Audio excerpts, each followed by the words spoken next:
유인물 다 받으셨죠? 예, 오늘은 우리 성품 성경 공부 8번째 시간이고요.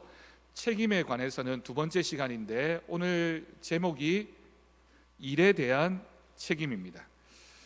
제가 제 얘기를 조금 하겠습니다. 제가 초등학교 5학년 때 키가 지금 키하고 별로 차이가 안 납니다. 물론 이제 그 이후에도 좀 자랐지만 그때도 아마 170은 됐던 것 같아요. 초등학교 한 160 후반이나 70 가까이는 됐던 것 같은데, 초등학교 5학년 올라가면서 저희 어머니가 저를 피아노 학원에 보냈습니다.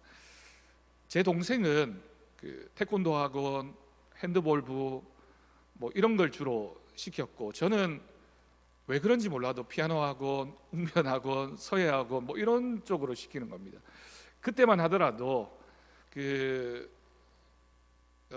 남자애들은 피아노 학원을 다니는 일이 굉장히 드물 때였습니다. 근데 제가 초등학교 5학년 때 피아노 학원을 가서 중학교 3학년 때까지 했으니까 굉장히 오래 했죠. 오래 한 데 비해서 기술적인 진보는 전혀 없었습니다. 그냥 열심히만 다녔습니다. 피아노 학원을 억지로 보내니까 하는 수 없이 다녔습니다. 지금에 와서 보니까 남은 게 하나도 없고요. 지금 와서 피아노를 잘 치느냐 물어보면 하나도 없는데, 딱 하나 남은 건 그나마 악보를 좀 볼 줄 압니다. 그래도 피아노를 열심히 했으니까, 체르니 30번, 40번까지 쳤으니까 그래도 악보 보는 게 생겨났어요. 그래서 사역을 할 때 되게 도움이 많이 됐습니다. 특히 부교역제 할 때 찬양팀 인도하고, 때로는 찬양대 지휘를 해야 될 때도 있었고 등등등 해서 악보를 볼 줄 안다는 게 되게 도움이 많이 됐죠. 제가 군대를 갔는데 저는 이제 군대 갈 때 그냥 보병으로 갔거든요. 그래서 처음에 훈련소에 있을 때 저를 기무부대에서 데려가려고 신원조회도 하고 막 이랬는데, 제가 신학교를 다니다가 군대를 갔기 때문에 신학생이었습니다. 그런데 어느 날 저희 부대의 부대장이 중령이었는데 사령부였거든요. 그 부대에 목사님이 계셨는데, 군수사령부라는 부대였는데 대령이었습니다. 그러니까 우리 부대 부대장보다 목사님이 계급이 더 높은 겁니다. 대령 목사님이 어느 날 저희 있는 내부반에 이제 대기하고 있는 신병들에게 와가지고는 신학교 다니다가 온 사람 손들어 보라고 해서 뭣도 모르고 제가 손들었다가 갑자기 그날부로 그럼 너 와, 이래서 이제 군종병이 됐습니다. 군복무하는 동안 군종병을 해야만 했죠. 군종병이 뭐냐면 군대에서 교회에 있는 군 안에 있는 교회에서 쉽게 얘기하면 사찰도 하고 전도사도 하고 모든 걸 다 해야 되는 사람입니다. 그런데 문제는 여기가 사령부였어요. 사령부여서 사병들 숫자보다 장교들 숫자가 훨씬 더 많고요. 저희 부대 여군만 80명이었습니다.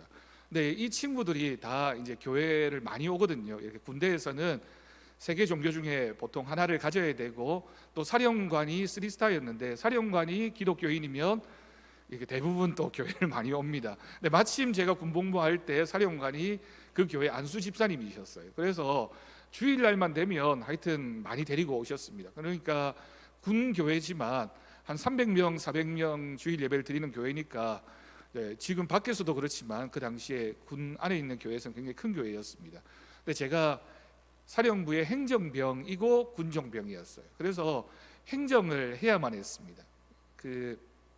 군종병과에서 일어나는 모든 일들에 대한 문서를 만들어야 됐는데, 그 당시에 제가 94년도 군번이거든요. 군대를 조금 늦게 갔는데 94년도에 군대에 갔을 때만 하더라도 군대 컴퓨터가 별로 없을 때였는데, 그러니까 다른 조금 작은 부대들은 다 타자기 칠 때 그 부대는 군수사령부였기 때문에 컴퓨터가 보급이 됐어요.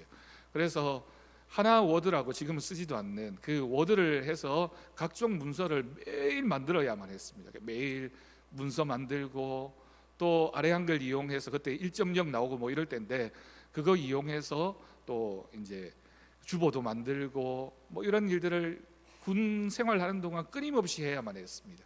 그러면서 또 이제 사병들도 많고, 또 아까 얘기했듯이 여군들도 한 80명 중에 한 4, 50명이 교회를 왔기 때문에 그 친구들을 한 60명씩 80명씩 앉혀놓고 성경 공부도 해야 했고, 신학교 1학년 학부 겨우 다니다가 군대를 갔는데 그때 그렇게 할 수밖에 없었죠. 그리고 어른들 앞에서 설교도 해야 되고 금요일 되면 또 그 여전도회나 이런 게 다 조직되어 있는 교회였기 때문에 각 구역을 돌면서 구역 성경부도 시키고 뭐 이런 일 다 해야만 했습니다.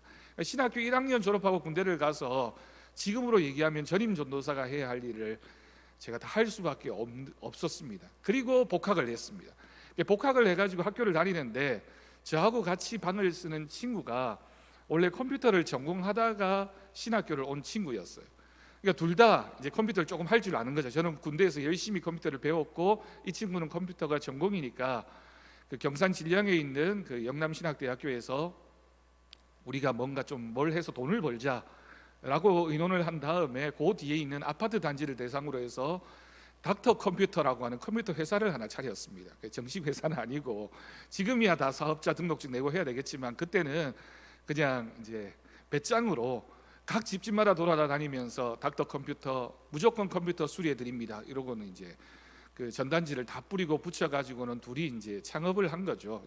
이제 거창하게 말하면 창업이고 그냥 안 되는 일을 시작한 겁니다. 그래도 간간히 그 당시에 워낙 이제 경산의 컴퓨터는 조금 보급되기 시작했는데 컴퓨터를 아는 사람이 없으니까 뭐 가서 이제 부르는 데마다 가서 5,000원씩 받고 무조건 5,000원이었습니다. 아무리 어려운 일 뭐 몇 시간이 걸려도 5,000원, 30분 만에 끝나도 5,000원.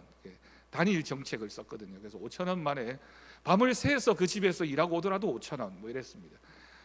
간간히 이제 용돈을 벌고 그렇게 했죠. 그러면서 컴퓨터를 많이 배울 수 있었습니다. 제가 원래 컴퓨터에 좀 관심도 있었지만 그 친구 덕분에 컴퓨터도 수리하고 안 되면 이제 조립을 해서 팔기도 하고 하면서 학교 다니면서 용돈을 좀 많이 벌었죠. 그때가 제가 여기 서부제일교회 교육전도사를 할 때였습니다. 그렇게 했고 또 군 제대하고 복학하기 전에 얼마 안 됐을 때 제 친구가 부산에 있는 고신대학교에서 수학과를 나와서 학원을 하나 차렸었는데 그 학원에 국어 선생님이 없다고 저보고 와서 좀 일을 이제 강사를 해달라고 해서 제가 국어 과목을 가르치기 위해서 학원을 다녔는데 그 방학 때마다 가서 했고요. 또 틈틈이 이렇게 뭐 휴학하고 이랬을 때마다 가서 해서 제가 지금 생각해 보니까 학원에서 국어를 가르친 게 한 3년 정도 됩니다. 그래서 어디 가면 남들 앞에서 원래는 성격이 그런 사람이 아니었는데 뻔뻔하게 이렇게 잘 가르치는 일을 이제 3년 동안 할 수밖에 없었죠. 월급을 주니까 돈을 벌어야 했으니까 그렇게 열심히 했습니다. 이런저런 일들로 뭐 악보도 볼 줄 알고 컴퓨터 할 줄 알고 또 운전면허도 따고 뭐 등등등등 해서 그렇게 좀 준비를 하고 나서 나중에 부교육자 생활을 하니까 굉장히 그때 했던 일이 많이 도움이 됐습니다. 그 신학교에서 부교역자들끼리 하는 얘기가 있어요. 뭐냐면 어느 교회 갈 때 들어갈 때는 다 잘한다 해놓고 그 교회 들어가서는 뭐 잘한다라고 얘기하면 안 된다는 거예요. 예를 들어서 찬양을 인도를 잘합니다, 컴퓨터를 잘합니다, 영상을 잘 만집니다, 뭘 잘합니다 하면 일과 중에 자기 할 일 다 해놓고 남은 시간에 그 일까지 다 해야 되니까 절대로 어느 교회 부임에 가서는 뭐 잘한다라고 얘기해서는 안 된다라고 하는 게 신학생들끼리 하는 얘기였습니다. 그런데 제가 눈치가 참 없는 사람이었어요. 그래서 가는 교회마다 저는 잘합니다 이렇게 자랑하는 게 제 일이어가지고 부교역자 때 정말 고생을 많이 했습니다. 남들 다 퇴근하고 나서도 남아가지고 교회 컴퓨터랑 컴퓨터는 다 고치러 다니고 프로그램 깔고 영상 작업하고 또 교회 뭐 뭔 일 있으면 이거 하고 저거 하고 뭐 이런 거 많이 돌아다녔죠. 그게 자꾸 쌓이다 보니까 교회 안에 일어나는 일들에 대해서 내가 해야 된다라는 생각이 늘 제 마음속에 있었던 것 같아요. 그래서 제가 대구에 오기 전에 경주에서 5년 동안 사역을 했는데 처음 교회 부임에 갔을 때 교역자가 저하고 서지양 목사하고 두 사람밖에 없었습니다. 그러니까 그 교회 안에 교역자 역할을 할 사람이 두 사람밖에 없고 뭐 관리 집사나 뭐 다 없는 교회였으니까 제가 주일날이 되면 그 교회는 주일날도 새벽 기도회가 있는 교회였거든요.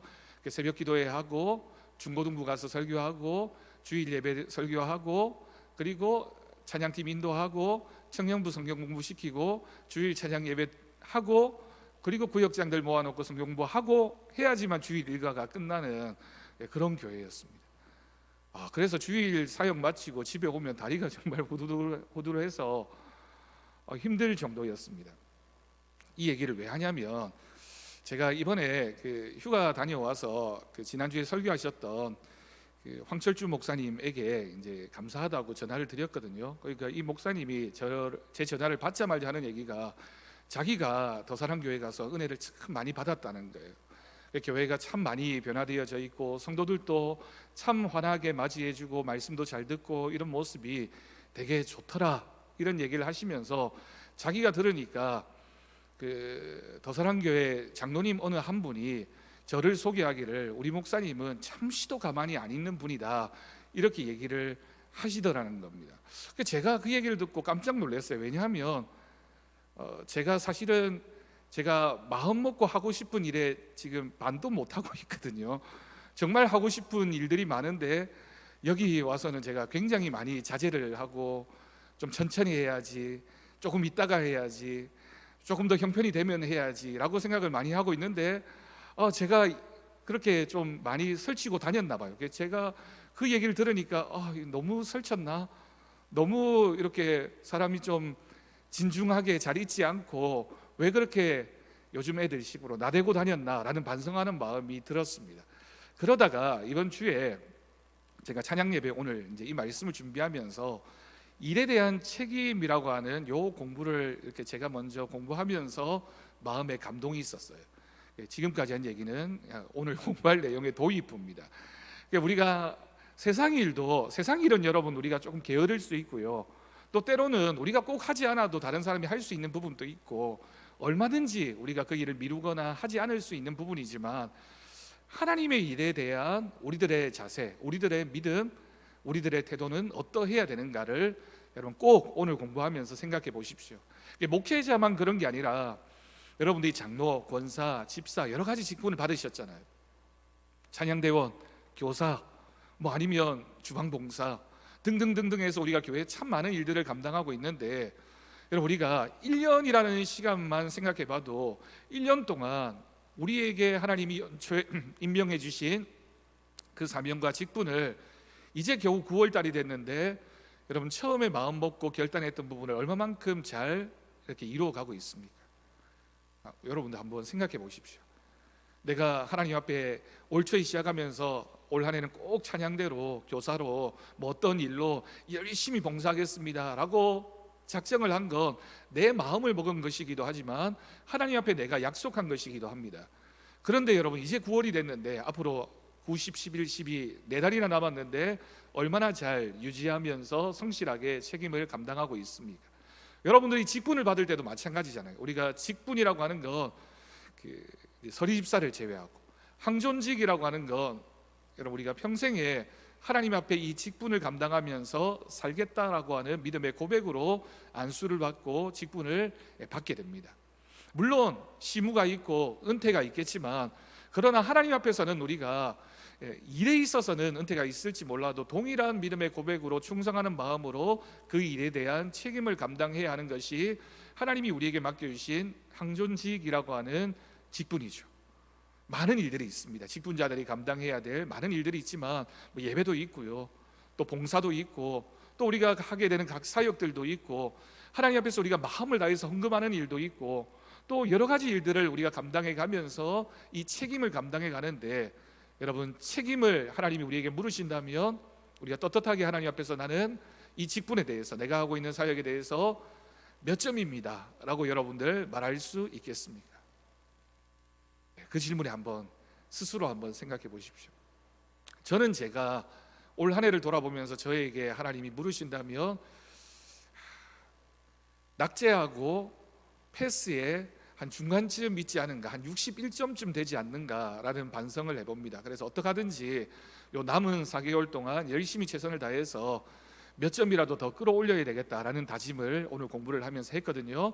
여러분들도 꼭 기억하시면서 우리가 하나님 일에 대한 직분에 대한 충성, 하나님께서 나로 하여금 이런 직장을 다니게 하시고 이런 가정에 있게 하시고 내가 이렇게 성장하게 하시고 믿음의 경험을 하게 하신 것은 하나님의 일에 사용하기 위해서 미리부터 예비하신 것이고 그 일에 대해서 나만큼 이 일을 할 수 있는 사람은 없다. 물론 여러분 나보다 더 잘할 사람은 있겠지만 이 교회에서 이 일을 할 사람은 나밖에 없다라고 믿음으로 고백하면 하나님께서 우리를 귀하게 사용하여 주실 줄로 믿습니다. 아멘이 조금 약하십니다.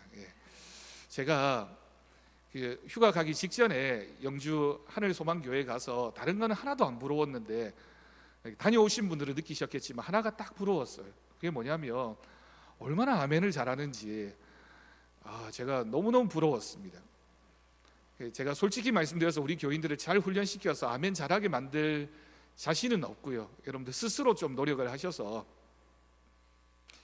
다음 주부터 부흥회도 있는데 제가 부흥회 때만 되면 이게 고민입니다. 강사 목사님이 오셔서 말씀 전하실 때 우리 교인들이 좀 아멘을 내가 할 때는 안 하더라도 외부의 강사 목사님이 오시면 좀 잘했으면 좋겠다라는, 제가 이번 한 주간 열심히 태국에 가서도 기도할 테니까 여러분들도 꼭 기도로 준비하셔서 은혜 많이 받으실 수 있기를 바랍니다. 자, 스텝 1, 마음에 듭니다. 말씀의 살핌 1번입니다. 바울은 에베소 장로들을 청한 설교에서 아시아에 들어온 첫날부터 행한 일을 말하고 있습니다. 바울은 에베소 교회를 어떻게 섬겼습니까? 여러분 17절부터 21절까지를 쭉 읽어보면 정말 바울의 간절하고 절절한 마음이 여기에 담겨져 있습니다. 바울은 에베소 교회를 섬길 때 어떻게 섬겼다고요? 19절을 보면요, 겸손과 눈물로 유대인의 관계를 잘 참아내면서 섬겼다라고 기록하고 있습니다. 우리가 하나님의 일을 감당한다는 것은 잘 참는 겁니다. 사실 참지 않으면, 인내하지 않으면 할 수 있는 교회 일은 없습니다. 잘 참아내고 눈물과 겸손으로 하나님의 일을 감당해야 됩니다. 또 그 밑에 말씀을 보니까 20절입니다. 유익한 것은 가장 핵심적인 건 뭘까요? 복음을 전하는 일이 제일 유익한 것이겠죠. 어디서든지 거리낌 없이 사람들에게 전하고 하나님에 대한 회개와 그리스도에 대한 믿음을 증언했습니다. 바울이 교회를 섬긴 모습들을 보면 얼마나 자신에게 주어진 책임을 잘 감당했는지 여러분 알 수 있습니다. 우리가 여러분 이 더사랑교회 여러분 직분자잖아요. 어떤 직분인지 받은 사람들이라면 하나님이 나에게 주신 책임이다 라는 책임감을 가지고 잘 감당해 갈 수 있길 바랍니다. 자, 2번입니다. 이제 바울이 예루살렘으로 가는데 그곳에서는 어떤 일들이 기다리고 있습니까? 22절, 23절 보십시오. 바울이 가야 할 예루살렘은 힘든 곳입니다. 왜냐하면 사실은 선교지 상황에서는 바울이 얼마든지 자기 마음대로 할 수 있지만 예루살렘으로 돌아가게 되면 그곳에서는 바울을 잡으려고, 핍박하려고, 환란을 주려고 하는 세력이 기다리고 있기 때문입니다. 바울은 거기서 무슨 일을 당할는지 알 수 없었습니다. 그런데도 성령이 그곳은 고난의 현장이다, 결박과 환란이 바울을 기다리고 있다라고 설명합니다. 그런데도 불구하고 여러분, 사람은 누구나 할 것 없이 힘들고 어려운 곳은 피하고 싶잖아요. 우리가 아무리 아골골짝 빈들에도 복음 들고 가겠습니다 이렇게 찬양을 부르지만 사실은 누구나 할 것 없이 고난이나 아픔은 좀 피하고 싶은 게 인지상정이고 솔직한 우리들의 믿음의 고백입니다. 그런데 여러분, 바울은 그렇게 하지 않았습니다. 하나님 앞에 내가 받은 사명, 그 책임을 감당하기 위해서는 거기에 환난과 핍박이 기다린다 할지라도 나는 거기를 가야 되겠다 라고 믿음으로 고백했던 것이죠. 자, 3번으로 내려옵니다. 바울이 받은 사명은 무엇입니까? 그 사명을 감당하기 위해 바울은 어떤 자세로 일했습니까? 24절 말씀입니다. 참 유명한 말씀이죠. 우리 한 목소리로 24절 말씀 같이 읽어보겠습니다. 시작. 내가 달려갈 길과 주 예수께 받은 사명 곧 하나님의 은혜의 복음을 증언하는 일을 마치려 하면은 나의 생명조차 조금도 귀한 것으로 여기지 아니하노라. 아멘. 여러분, 세상에 생명보다 귀한 것이 어디에 있습니까? 바울이 뭐라고 고백합니까? 나는 내 생명도 아끼지 않겠다. 무슨 일을 위해서? 돈 버는 일을 위해서요? 아니면 내가 성공하는 일을 위해서요? 아닙니다. 하나님의 일, 하나님의 복음을 전하는 일을 내가 마칠 때까지는 내 생명조차도 아끼지 않겠다. 책임감이 투철했던 바울의 모습을 우리가 읽을 수 있습니다. 자, 4번 질문입니다. 바울에게는 자신이 맡은 사명을 감당하기 위한 변하지 않는 원칙이 있었습니다. 그것은 무엇입니까? 25절에서 27절까지 말씀 보십시오. 25절을 보니까 여러분 중에 왕래함이 하나님 나라를 전파하였으나 이제는 여러분이 다 내 얼굴을 다시 보지 못할 줄 아노라. 그러면서 26절에서 여러분에게 증언한다. 27절이 핵심입니다. 내가 꺼리지 않고 하나님의 뜻을 다 여러분에게 전하였음이라 라고 기록하고 있습니다. 여러분, 이 말씀이 뭐를 의미할까요? 바울이 어떻게 고백했다고요? 나는 어디에서나 나를 부르는 부름의 자리가 있다면 그곳에서 하나님의 복음을 전하겠다라고 하는 원칙이 바울의 가장 귀한 원칙이었다라고 하는 거죠. 여러분, 저도 목회를 시작하면서 그렇게 고백했습니다. 하나님이 부르시는 곳이라면, 아골골짝 빈들은 좀 어려울지 모르겠지만 그래도 하나님 부르시는 자리라면 내가 복음을 전하기 위해서라면 부르면 달려가겠습니다 라고 하는 믿음의 원칙을 지금까지는 잘 지켜오고 있다라고 저는 생각합니다.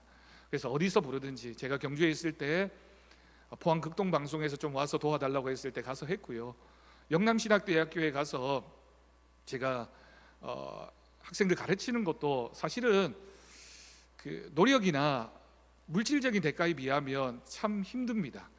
그럼 제가 한 달 3시간씩, 한 번 갈 때마다 3시간씩 강의하고 4번 가잖아요. 월요일마다 가는데요, 가서 받는 강의료가 왜 그렇게 짠지 모르겠는데 한 달에 20만 원을 줍니다. 20만 원이면 정말 이건 뭐 교통비에 밥도 사 먹어야 되고 어떠다가 커피도 한 잔 마셔야 되는데 정말 아무것도 아니고 어떤 때는 안 갔으면 좋겠다라는 생각도 할 때가 솔직히 있습니다. 그래도 학생들에게 내가 알고 있는 것 조금이라도 가르쳐야 되겠다라는 그런 열정이 있어서 감당하고 있고요. 이번에도 목요일 저녁에 동산 성서신학원에서 오라고 해서 제가 몇 번이나 사실은 몇 개월 전부터 얘기를 들었을 때 거절을 하다가 이번에는 거절할 수가 없을 것 같아서 제가 동의를 하고 나니까 이게 되게 부담스럽습니다. 준비도 해야 되고 학생들 가서 만나야 되고 가르쳐야 되고 하니까 그래도 하나님이 맡겨주신 사명이라면 해야 되겠다, 조금이라도 젊을 때 해야 되겠다라는 생각을 가지고 감당하고 있습니다. 저만이 아니라 우리 성도님들도, 여러분, 하나님의 일은 사실은 때가 있습니다. 우리가 건강할 때, 또 우리가 물질로 하나님을 섬길 수 있을 때, 또 내가 하나님이 내 자리를 주셔서 그 일을 하라고 말씀하실 때가 있어요. 그 시간이 지나고 나면 사실 하고 싶어도 못할 때가 많이 있죠. 그러니까 이 시간에 하나님이 나를 부르셨다면 그럼 순종하십시오. 연말에 교회에서 여러분들에게 뭔가를 부탁하시면 목사가 하는 부탁이라고 생각하지 말고 하나님이 그래도 나를, 이 부족한 나를 쓰려고 부르시는구나 라고 생각하면 우리가 어떤 일이든지 순종하고 감당할 수 여러분 있습니다. 믿음을 가지시고 꼭 감당해 갈 수 있기를 바랍니다. 이래놓고 연말에 가서 제가 전화드리면 목사님 내년에는 좀 힘들 것 같은데요, 손주도 키워야 되고 무릎도 아프고 허리도 아프고 안 아픈 데가 없고 뭐 이렇게 하지 마시고 잘 감당해 갈 수 있기를 바랍니다. 자, 5번입니다. 에베소 교회에서 사역한 바울은 자기의 일에 책임을 다했습니다. 현재뿐 아니라 미래의 일까지 예측하면서 사역했습니다. 그것은 어떤 것입니까? 28절에서 30절까지 말씀을 보면요, 바울이 에베소 교회에서 맡은 일은 양떼를 잘 양육하며 건강하게 만드는 것이었습니다. 나중에 자신이 떠난 후에 이리 때가 와서 양떼를 해쳐도 그들의 유혹에 넘어가지 않도록 말씀을 잘 가르치고 유혹에 넘어가지 않는 성도를 만드는 일이었다라고 하는 거죠. 자, 6번입니다. 바울이 감당해야 할 책임은 무엇입니까? 31절, 32절을 보면 바울은 이 앞에 나와 있던 내가 떠난 후에 이런 어려운 일이 있을 것이다 라는 상황을 알고 있었기 때문에 밤낮 쉬지 않고 3년이나 각 사람에게 눈물로 훈계하면서 온갖 열정을 다했습니다. 3년이라는 시간 동안 바울은 말씀을 전하는 일에 혼신의 힘을 다했습니다. 그리고 나중에 바울이 떠난 후에도 말씀이 성도들을 지켜주고 책임져 줄 것을 믿었기 때문에 말씀 위에 굳건하게 서야지만 그 성도가 바로 세워진다라는 믿음을 가지고 있었던 것이죠. 그러니 여러분, 우리가 무엇보다, 어떤 일보다 하나님 말씀 위에 굳건하게 서야 되겠다. 내가 하나님 말씀을 늘 잘 듣고 경청하고 또 읽고 묵상하고 공부하고 하나님 말씀을 내 마음의 기둥으로 삼아서 떠나지 않는 믿음으로 하나님 앞에 서는 우리 모두가 될 수 있기를 바랍니다. 자, 두 번째 스텝 2입니다. 말씀의 깨달음. 1번입니다. 바울의 사명은 하나님의 말씀을 전하고 가르쳐 제자를 삼는 것입니다. 이것은 주님이 하셨던 일과 같습니다. 사명을 잘 감당한 바울의 책임 있는 모습을 통해 얻은 영적인 도전은 무엇입니까? 바울은 자신이 어떤 사명자인지를 잘 알고 있었고 그 일에 최선을 다했던 인물입니다. 책임감이 있는 사람은 여러분 주님께 받은 사명, 그것 때문에 어떤 어려움이 와도 그것을 이겨낼 수 있는, 극복할 수 있는 힘이 있습니다. 그런데 책임이라고 하는 건 사실 참 부담스럽죠. 그렇잖아요, 여러분. 우리가 할 수 있는 일이 있고 하지 못하는 일도 있습니다. 그런데 해야만 하는 일이 참 무겁습니다. 그러니까 내가 할 수 있느냐 할 수 없느냐의 문제가 아니라 해야만 하는 일이 바로 하나님 앞에서의 책임감이고 충성입니다. 그러니까 우리가 교회 일을 한다는 건 내가 할 수 있는 일은 하고 하지 못하는 일은 하지 않는다라고 하는 원칙이 아니라, 하나님이 나를 부르셔서 세우셨다면 내가 할 수 있느냐 없느냐가 중요한 것이 아니라 하나님이 부르셨음이 중요하기 때문에 내가 해야만 하는 일, 충성으로 감당해야 하는 그 사명을 우리는 믿음으로 고백할 수 있기를 바랍니다. 또 하나가 있어요, 여러분. 사명감이 있는 사람은 열매에 연연하지 않습니다. 이게 무슨 말이냐면, 여러분, 그리스도인들이 열매를 맺어야 하는 건 당연하지만 그 열매를 맺게 하시는 분은 내가 아니라 하나님이십니다. 그래서 성경에서 뭐라고 얘기하냐면, 씨를 뿌리는 사람이 있고 물을 주는 사람이 있고 자라게 하시는 분은 하나님이시고 결국 열매 맺게 하시는 분은 하나님이십니다. 그러니까 우리가 어떤 사역을 감당할 때, 내가 어떤 직분을 감당할 때 내가 열매를 맺으려고 하면 힘들어요. 그리고 그 열매가 없으면 낙심하고 실망할 수밖에 없습니다. 그런데 내가 하나님 옆에 맡기고 이 일은 하나님이 주신 사명이니 나는 내가 지금 할 수 있는 일에 최선을 다하겠다. 내가 지금은 아무 열매가 없다 할지라도 물을 주고 열심히 일을 하면 언젠가는 열매를 거둘 때가 되지 않겠느냐. 그 믿음이 우리의 믿음이 되어야 합니다. 우리 여기 오늘 특송한 교사 선생님들도 마찬가지입니다. 선생님들 꼭 기억하십시오.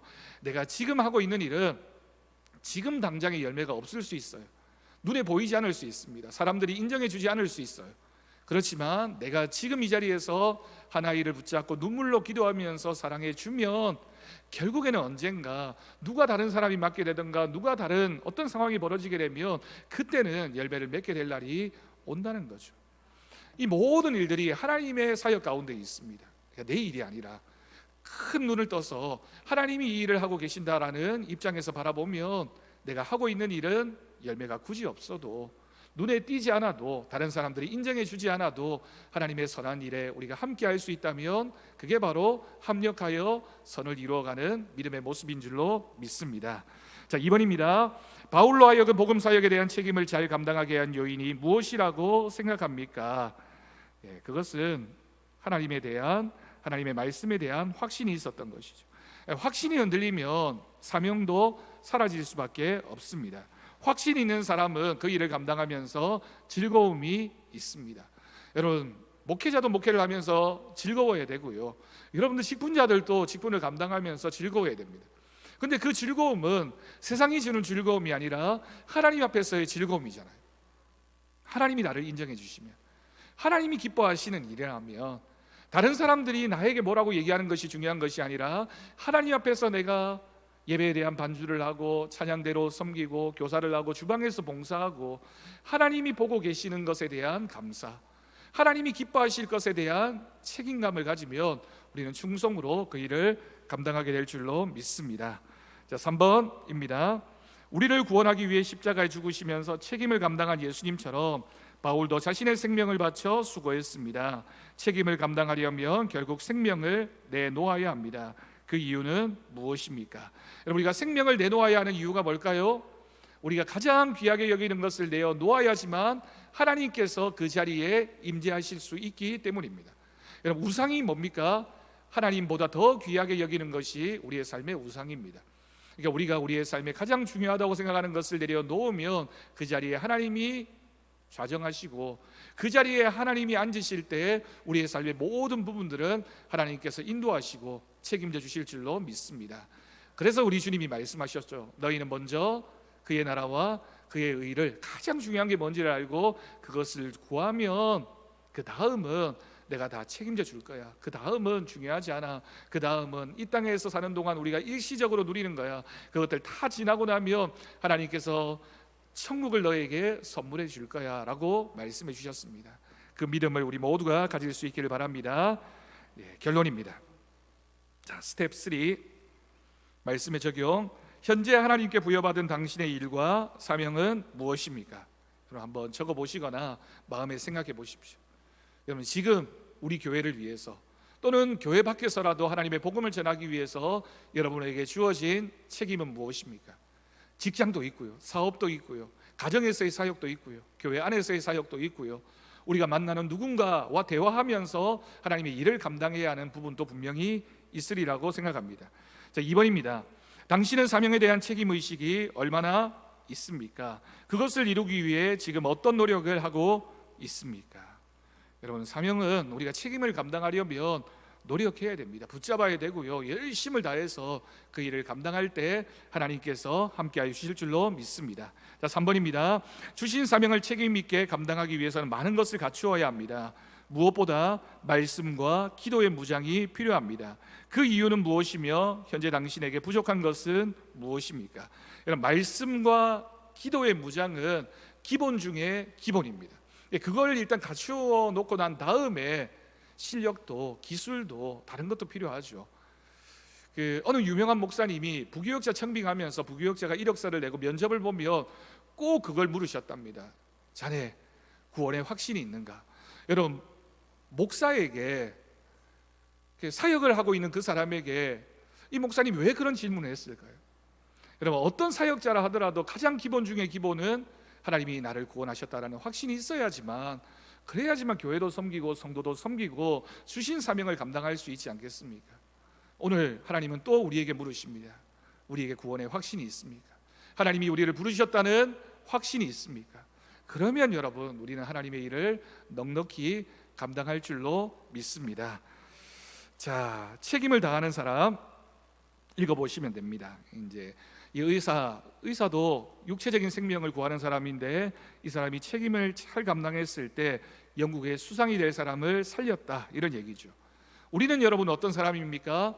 영혼의 생명을 구해야 할 사명이 있는 사람들입니다. 그렇잖아요, 여러분. 여러분, 세상의 직업 중에 딱 2가지 직업만 최소한 대학원 졸업 이상의 자격을 요구하는 직업이 있습니다. 어떤 직업인지 아십니까? 인간의 육체적인 생명을 살리는 의사라고 하는 직업과 영혼의 생명을 살려야 하는 목사라는 직업은 학부를 졸업하고 대학원을 졸업해야지만 자격이 주어지게 됩니다. 우리가 꼭 그렇게 신학교를 가지 않더라도 우리가 복음을 전한다라고 하는 것은 생명을 살리는 겁니다. 그 생명을 우리가 마음에 품고 기도하면서 그 한 생명 구원해내는 것이 우리의 가장 큰 사명이다라는 사실을 기억하고, 2023년 올 한 해가 가기 전에 이 자리에 앉아있는 우리 성도님들 한 60명 가까이 되는 걸로 알고 있는데, 한 사람이 한 영혼만 전도하면 올 한 해가 가기 전에 우리 교회가 60명이 더 성장할 수 있겠네요. 웃지 마시고 믿음을 가지고 확신을 가지고 내가 올 한 해는 꼭 감당해야 될 사명이다라는 생각을 가지고 일단은 도전해야 됩니다. 도전을 거꾸로 하면 뭐가 됩니까? 전도가 됩니다.